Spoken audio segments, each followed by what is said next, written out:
If you listen closely to the hum of the fluorescent lights in this building, you can actually hear the sound of human souls slowly evaporating. I've been the senior logistics coordinator at Apex Global Solutions for 15 years. In corporate speak, that means I'm the person who knows where the bodies are buried, how much it costs to ship them to Guam, and which customs forms you need to declare them as agricultural equipment.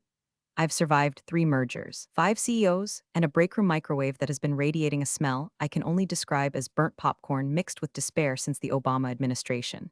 I am the invisible glue. I am the reason things arrive. Then there's Jessica. Jessica is my new manager. She's 28 years old, holds a degree in communications with a minor in vibes, and is the niece of a board member. She walks around the office in click-clack heels that cost more than my Honda Civic, holding a latte like it's a scepter. Jessica doesn't know what a bill of lading is. She thinks FOB destination is a fall fashion trend. She calls me into her office 3 times a day to convert a Word document into a PDF because Adobe is being spicy today. This wouldn't be a problem. I'm used to babysitting executives who think logistics is just magic elves putting boxes on trucks, except for one thing, the Vance account. Mr. Vance is our biggest client. He runs a manufacturing empire that supplies critical heavy machinery parts to half the Midwest. He is a man who speaks in grunts and spreadsheets. He doesn't care about our company culture, he doesn't care about our synergy, and he certainly doesn't care about Jessica's vision board. He cares that his steel bearings arrive in Detroit on Tuesday, not Tuesday-ish. His contract is up for renewal in 2 weeks. It represents 40% of our department's revenue. Losing it would turn this office into a Spirit Halloween store by November. Brenda, I need you to zhuzh up the quarterly report, Jessica told me yesterday, leaning over my cubicle wall, smelling of vanilla bean and incompetence. Mr. Vance needs to see our growth mindset. The numbers look a little dusty. Can we make them pop? Maybe use that font that looks like handwriting. I took a slow sip of my lukewarm coffee, the kind that tastes like battery acid and regret. Jessica, the numbers are dusty because shipments to the Cleveland hub were delayed by 3 days due to the rail strike. Mr. Vance doesn't want fonts. He wants to know why he paid for expedited shipping on containers that sat in a rail yard. You're being so negative, Brenda, she sighed, rolling her eyes.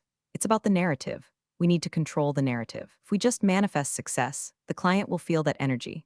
Also, can you fix the printer? It's blinking red and it's stressing me out. I watched her walk away, and I felt that familiar tightening in my chest, the primal urge to throw a stapler through a drywall partition. She was going to walk into a meeting with a shark like Vance armed with nothing but buzzwords and a smile. And when the shark bit, I knew exactly who she was going to use as a human shield. By the way, before I get into how this train wreck went off the rails, if you enjoy stories about corporate idiots getting absolutely destroyed by the people they underestimate, do me a solid and hit that subscribe button, maybe drop a like. It keeps the caffeine flowing and helps me document the madness. Much appreciated. Now, back to the impending disaster. The office atmosphere in the days leading up to the meeting was toxic. The air conditioner was broken, stuck on Arctic blast, so we were all shivering in our polyester blends. Jessica spent her time printing out inspirational quotes and taping them to the conference room walls. Teamwork makes the dream work, one said. Another, crookedly pasted near the door, read, leadership is action, not position. The irony was so thick you could cut it with a box cutter. I tried to show her the actual data. I tried to walk her through the variance reports. I printed out the heat maps of our shipping routes. She pushed them aside.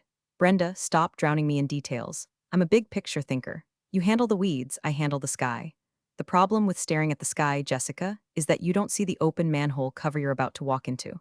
And the problem for me was that I was tied to her ankle with a rope made of pension benefits and a mortgage.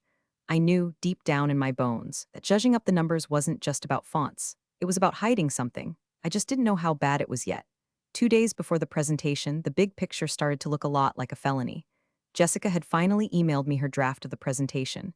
I opened the file, expecting bad formatting. What I found was fiction. Pure, unadulterated fantasy. According to her charts, our on-time delivery rate was 98%. In reality, it was hovering around 84% because of the rail issues. But that wasn't the kicker. The kicker was the inventory reconciliation page. There was a line item for miscellaneous adjustments. It was a catch-all category usually reserved for broken pallet or a lost box of pens. Jessica had listed it at $12,000. I frowned, adjusted my reading glasses, and pulled up the raw data from the ERP system, the system Jessica didn't know how to log into. Ran a query for the actual missing inventory code. My screen blinked, processed, and spit out a number that made my stomach drop into my orthopedic shoes. The real number wasn't $12,000. It was $145,000. $145,000 of high-grade industrial valves were unaccounted for. Gone, poof, and Jessica had just erased them. She had massaged the spreadsheet cells until the red ink turned black. This wasn't manifesting success. This was fraud. I printed the real report. The paper felt heavy in my hand like I was holding a loaded gun. I marched to her office. She was on the phone, laughing about her weekend plans for brat summer or whatever the hell people her age do. She waved me in, pointing to a chair without breaking eye contact with her reflection in the window. When she hung up, she smiled. "Did you see the slides? The color palette is so calming, right, Jessica?" I said, my voice steady but cold. "We need to talk about slide 7, the inventory adjustment." "Oh, that? Yeah, I just smoothed it out. The client doesn't need to worry about internal glitches.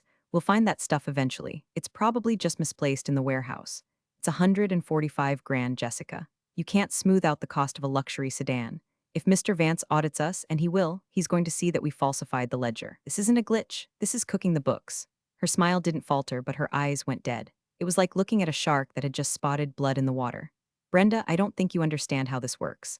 My job is to ensure this contract renews. If we show them a loss like that, they walk. If they walk, everyone in this department loses their jobs, including you.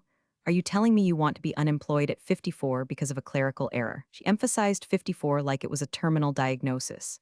"It's not a clerical error," I insisted. "It's missing product. We have to report it as a discrepancy and initiate a claim. If we hide it, it's embezzlement by omission." Jessica stood up. She wasn't tall, but she had the terrifying confidence of someone who has never been told no in her life. "I am the manager of this department. I have approved the final figures. You are the coordinator. Your job is to coordinate what I tell you to coordinate. I am overriding your access to the final report file. I've asked Kevin, the intern, to handle the final polish. He's much more flexible." She leaned over the desk. "Do not touch the presentation, Brenda. Do not speak to the client, and fix your attitude. You're bringing the vibe down."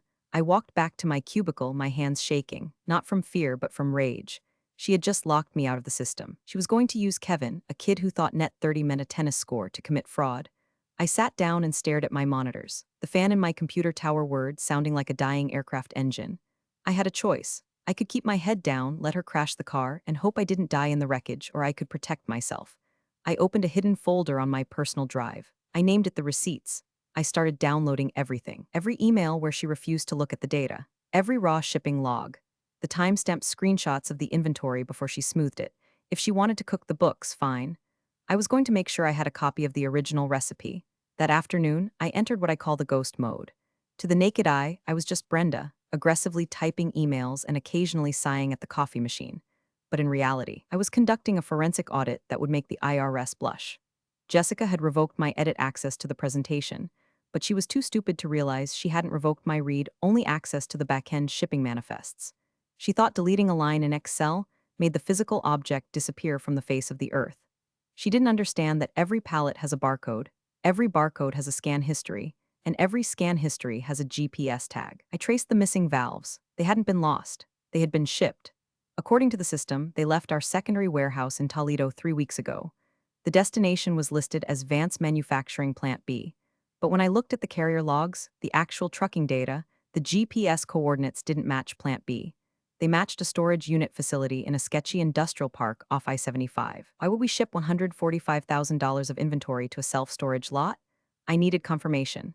I couldn't call Vance, that was too risky. I needed a backchannel. I picked up the phone and dialed Marge. Marge is Mr. Vance's executive assistant. She is a woman made of iron and hairspray who has been gatekeeping Vance since the 90s. We have a bond forged in the fires of Christmas logistical nightmares. Apex Solutions, Brenda speaking, I said, using my professional voice while typing furiously on a sticky note. "Brenda," Marge rasped. She sounds like she smokes unfiltered cigarettes while eating gravel. "If this is about the meeting, tell your Tinkerbell boss that Mr. Vance is in a mood. He chewed out a vendor this morning for using the wrong staple gauge." "Marge, listen to me." I lowered my voice, glancing over the cubicle wall. Jessica was busy taking a selfie with a potted plant. "This is off the record. Strictly between us girls. Did Plant B receive a shipment of Type 4 valves on the 12th? PO number 7789? Silence on the line. I heard the clicking of keys. "Negative, Brenda. We've been screaming for those valves. Your tracking said delayed. Why?" "Just checking a glitch on our end," I lied smoothly. "You know how the new software is." "I smell smoke, Brenda," Marge said. "Vance hates smoke." "I know, Marge. I'm just checking the fire extinguishers. I'll see you Thursday." I hung up. So the client never got them. The system said they did. The truck went to a storage unit. I did a quick public records search on the address of the storage unit. It was rented to an LLC called J-Lux Enterprises. A quick search of the LLC registration, thank you State Secretary of State website, showed the registered agent.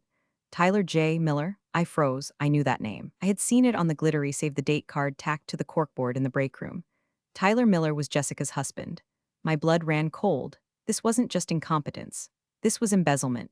Jessica was diverting product to a shell company, probably to resell it on the gray market, and writing it off as lost or delayed in the company books.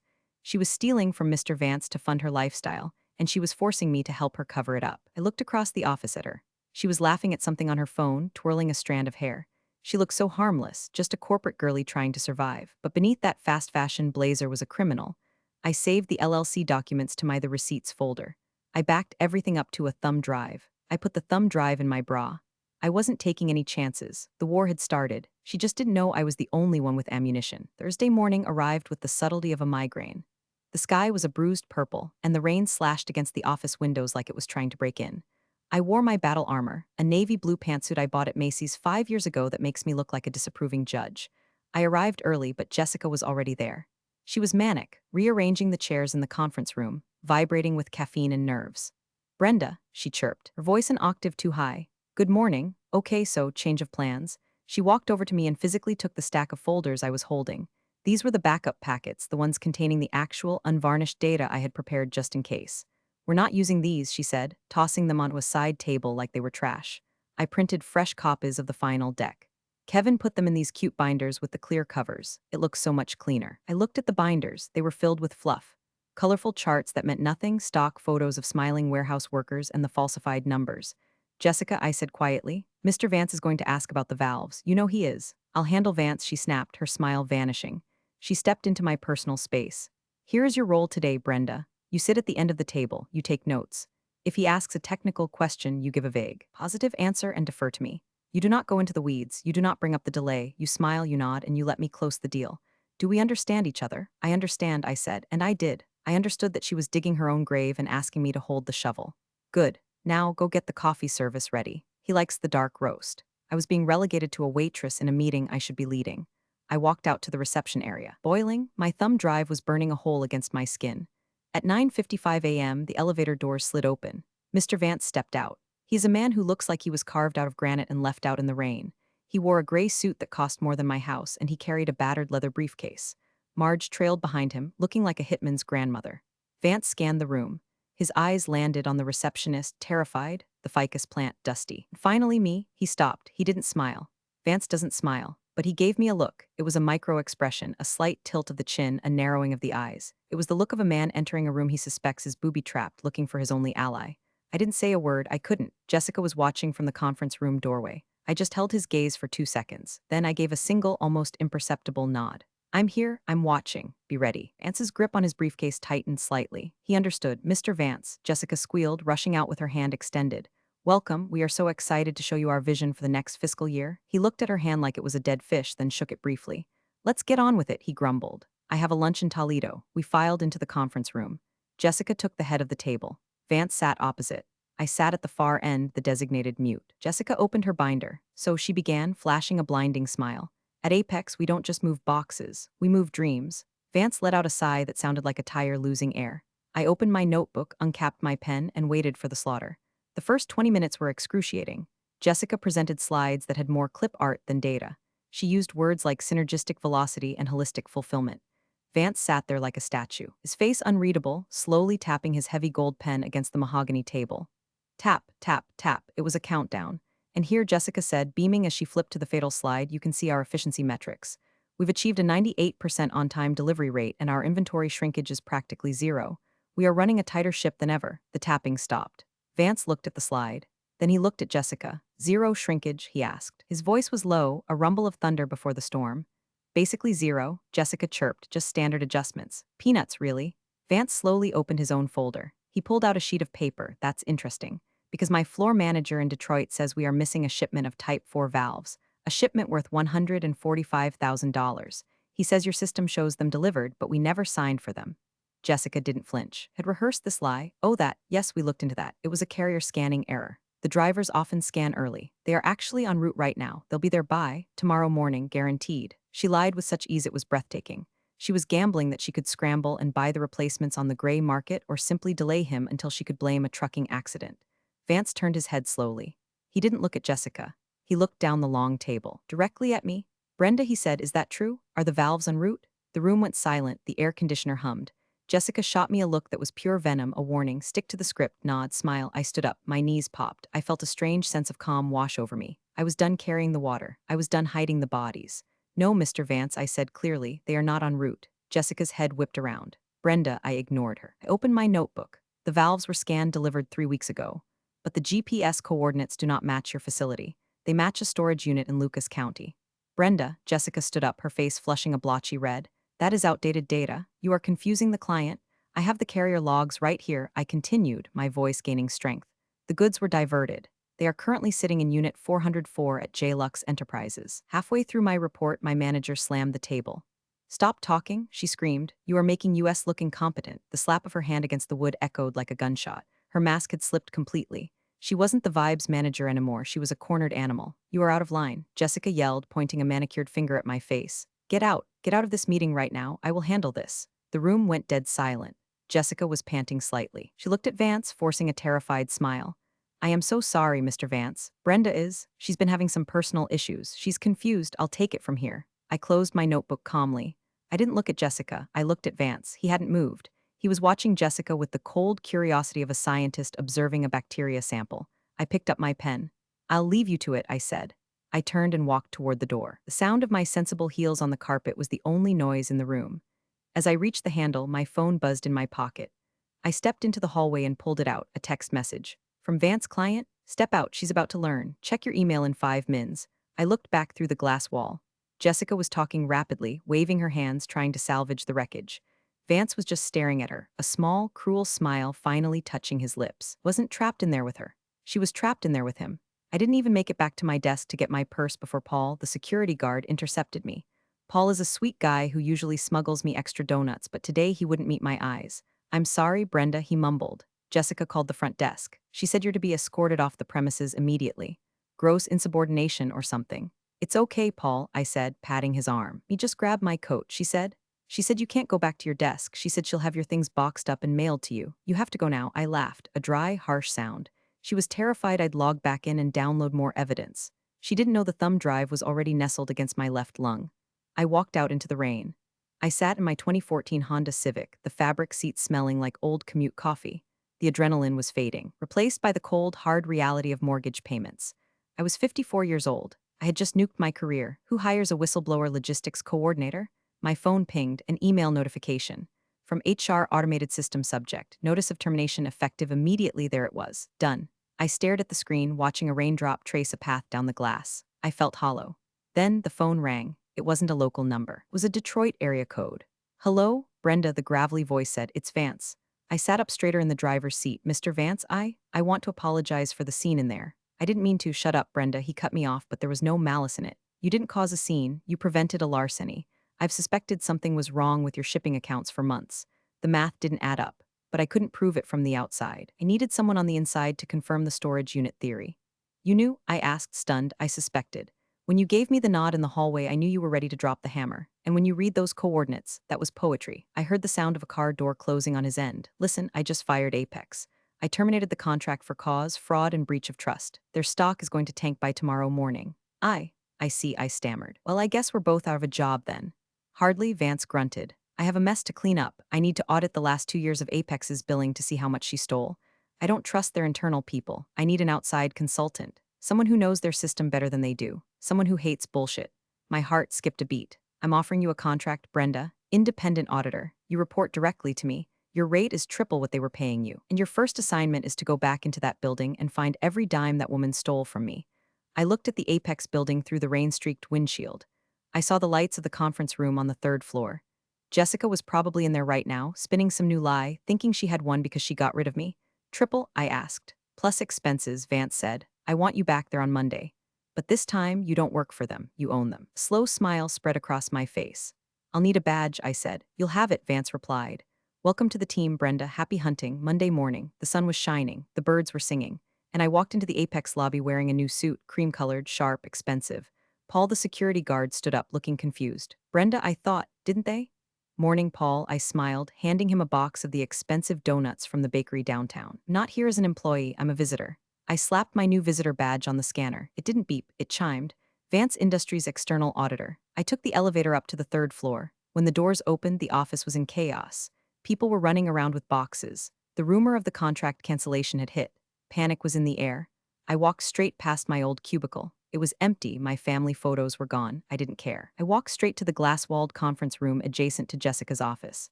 I set my briefcase down on the table, took out my laptop, and opened the blinds so I had a clear view of her desk. Jessica looked up. She froze. Her face went the color of cottage cheese. She stormed out of her office, her heels clicking aggressively. "What are you doing here?" she hissed, stopping at the door of the conference room. "I fired you." "Security? Why is she here?" "Sit down," Jessica said, not looking up from my screen. "Excuse me, you are trespassing. I'm calling the police." Actually, a deep voice boomed from behind her. It was the CEO of Apex, a man who usually only appeared to fire people or announce budget cuts. He looked tired. "She has every right to be here, Jessica." Jessica spun around. What? She was insubordinate. She lied to the client.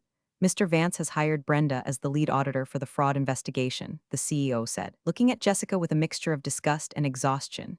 "As part of our settlement agreement to avoid a lawsuit, we have granted her full access to our records. She has more authority in this building right now than I do.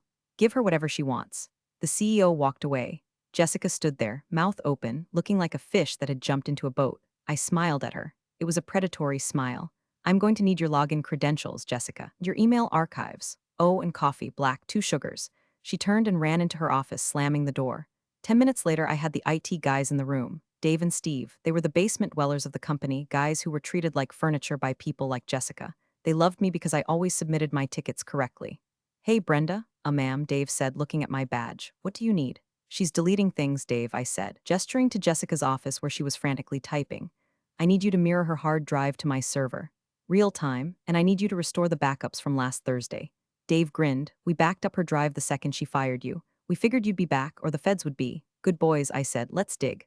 For the next 6 hours, I sat in that fishbowl, dissecting her life. I watched through the glass as she sweated. Every time she looked up, I was there, watching, calculating. I found the emails to her husband. I found the fake invoices.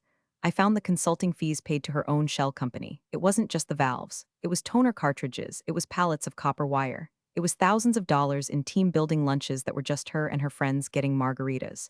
She wasn't just a bad manager. She was a parasite, and I was the exterminator. By Wednesday, the noose was tight. I had compiled a 40-page dossier. The shadow log I had kept on my personal drive was now exhibit in a criminal investigation.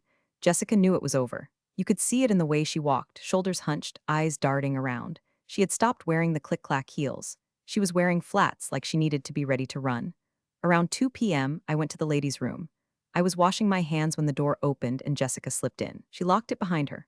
"Brenda," she said, her voice was trembling. All the boss babe energy was gone. She looked like a scared kid. "Jessica," I said, drying my hands with a paper towel. "Look, I know things look bad," she started, leaning against the sinks, "but you have to understand. Tyler, my husband, he got into some debt, gambling stuff, bad people. We needed the money. I was going to pay it back, I swear. I just needed to float it for a few months." She reached out, trying to touch my arm. I took a step back. "Please, Brenda, you're a woman. You understand doing anything for family. If this comes out, I go to jail. Tyler goes to jail. Can't we just lose the file? I can get you money. I can get you a job at corporate. Just delete the carrier logs." I looked at her, really looked at her. I saw the manipulation. She wasn't sorry she stole. She was sorry she got caught. She was still trying to bribe me, still trying to make me an accomplice. I reached into my pocket and pulled out my phone. The voice memo app was running. The red waveform was pulsing. "You just admitted to embezzlement and attempted bribery," I said, holding the phone up. "And you implicated your husband." Her face twisted.